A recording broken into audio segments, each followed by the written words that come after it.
नमस्कार दोस्तों, आप सभी को टॉप वन हिंदुस्तान टीम की ओर से गणतंत्र दिवस की अग्रिम शुभकामनाएं। तो दोस्तों, आप सभी को पता ही है 26 जनवरी नज़दीक आ रही है और इस दिन को हम सभी भारतवासी गणतंत्र दिवस के रूप में मनाते हैं। तो जैसा कि आपको मालूम ही है कि गणतंत्र दिवस भारत देश का एक राष्ट्रीय पर्व है जो हर साल 26 जनवरी को मनाया जाता है। मगर 26 जनवरी को लेकर कई लोगों के मन में सवाल है कि ये पर्व क्यों मनाया जाता है, क्योंकि उन्हें 15 अगस्त के बारे में तो जानकारी है कि इस दिन हमारा देश अंग्रेज़ों की गुलामी से आज़ाद यानी स्वतंत्र हुआ था, इसलिए हम इस दिन को स्वतंत्रता दिवस के रूप में मनाते हैं। लेकिन 26 जनवरी को मनाए जाने वाले गणतंत्र दिवस के बारे में जानकारी कम है। तो चलिए हम बताते हैं 26 जनवरी को क्यों मनाते हैं गणतंत्र दिवस के रूप में। आपको बता दें कि गणतंत्र दो शब्दों को मिलाकर बना है, गण प्लस तंत्र। गण का मतलब है देश की जनता और तंत्र का मतलब है प्रणाली। इस प्रकार इसका मतलब हुआ देश की जनता द्वारा नियंत्रित प्रणाली। यह एक ऐसा तंत्र है जहां हर एक देशवासी के अधिकारों की रक्षा की जाती है। हर एक इंसान को समान रूप से अधिकार दिए जाते हैं और किसी के साथ भेदभाव की भावना नहीं रखी जाती है। दोस्तों, 26 नवंबर 1949 को भारत की संविधान सभा ने इस लिखित संविधान को स्वीकार किया था और 26 जनवरी 1950 को भारत का संविधान पूरे देश में लागू हो गया था। इसी उपलक्ष्य में हमारे भारत देश में हर साल 26 जनवरी को गणतंत्र दिवस के रूप में हर्षोल्लास के साथ मनाया जाता है। तो दोस्तों, इस 26 जनवरी यानी गणतंत्र दिवस के मौके पर आप भी अपने स्कूल, कॉलेज या फिर कार्यालय, दफ्तर आदि जो भी हैं वहाँ भाषण यानी कि स्पीच देने की सोच रहे हो तो हम आपके लिए एक छोटा सा भाषण तैयार करके लेकर आए हैं। जो आपको अच्छा लगे तो इसे आप बोल सकते हैं। वहीं आप इस राष्ट्रीय पर्व पर नारी शक्ति, आज की युवा पीढ़ी, वर्तमान युग की शिक्षा आदि किसी भी टॉपिक यानी विषय पर भाषण दे सकते हैं या फिर कोई अन्य विषय पर जो आपको अच्छा लगे।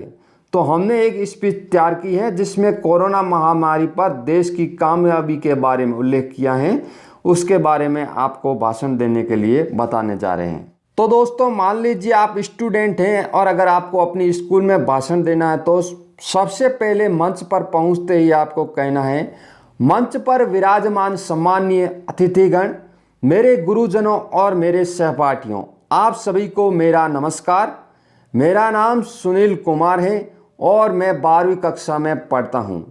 मुझे यह बताते हुए बड़ी खुशी हो रही है कि आज हमारा भारत देश अपना 72वां गणतंत्र दिवस मनाने जा रहा है, जो कि हर भारतवासी के लिए बहुत ही एक खास दिन है।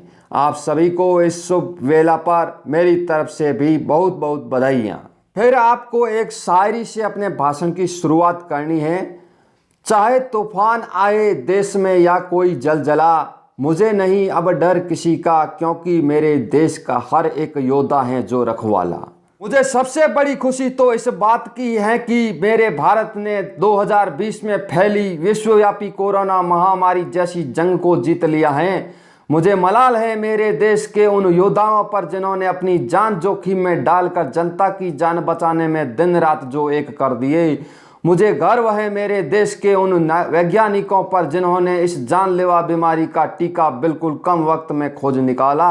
साथ ही मुझे गर्व है उस भारत सरकार पर जिसने देश की जनता को सुरक्षित करने के लिए हर तरह के सख्त से सख्त फैसले जो लिए।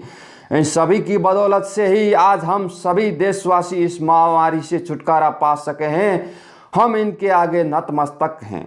इसी शायर ने कहा है, जिस पर ये जग हंसा है उसी ने तो इतिहास रचा है। साथियों, इतिहास तो कहता है कि हमारा देश अंग्रेजी हुकूमत से सन 1947 में आज़ाद हुआ था, मगर मैं कहता हूं कि मेरा देश कोरोना जैसी एक महामारी बीमारी से आज़ाद हुआ है सन 2021 में, क्योंकि ये लड़ाई भी हर एक भारतवासी को आज़ादी दिलाने वाले से कम नहीं है।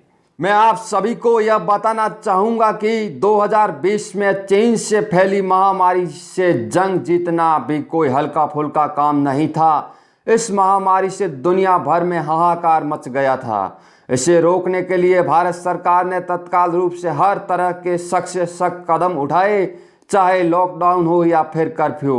अगर ऐसे हालातों पर भारत सरकार ये कदम नहीं उठाती तो आज हमारे देश के लाखों लोगों की जान चली गई होती। इसी बीच दुनिया भर के वैज्ञानिक भी इस वायरस के टीके के खोज में जुट गए, जिसका नतीजा 2021 में मिलने लगा है और आखिरकार वैज्ञानिकों ने इस भयानक बीमारी का टीका बना ही लिया है। हालांकि अभी विश्व के कुछ देशों ने इसका टीका बनाया है, उसमें हमारे देश का नाम आता है। हमें गर्व है भारत में बनी सीरम इंस्टीट्यूट की कोविशील्ड और भारत बायोटेक की कोवैक्सीन अब दुनिया को जानलेवा कोरोना जैसी वायरस से बचाएगी। आज भारत से दुश्मनी रखने वाले पाकिस्तान जैसे देश भी भारत से यह टीका खरीदने को बेसब्री से इंतजार कर रहे हैं। किसी शायर ने कहा है, संघर्ष में इंसान अकेला होता है मगर सफलता में दुनिया उसके साथ होती है। इसी के साथ मैं अपनी वाणी को विराम देता हूँ। जय हिंद, जय भारत। तो दोस्तों, यह भाषण आपको अगर अच्छा लगा हुआ हो तो आप लाइक करें और आगे से आगे अपने यार दोस्तों के पास शेयर भी करें ताकि उन्हें भी यह भाषण मिल जाए। बस आज के वीडियो में इतना ही था। धन्यवाद।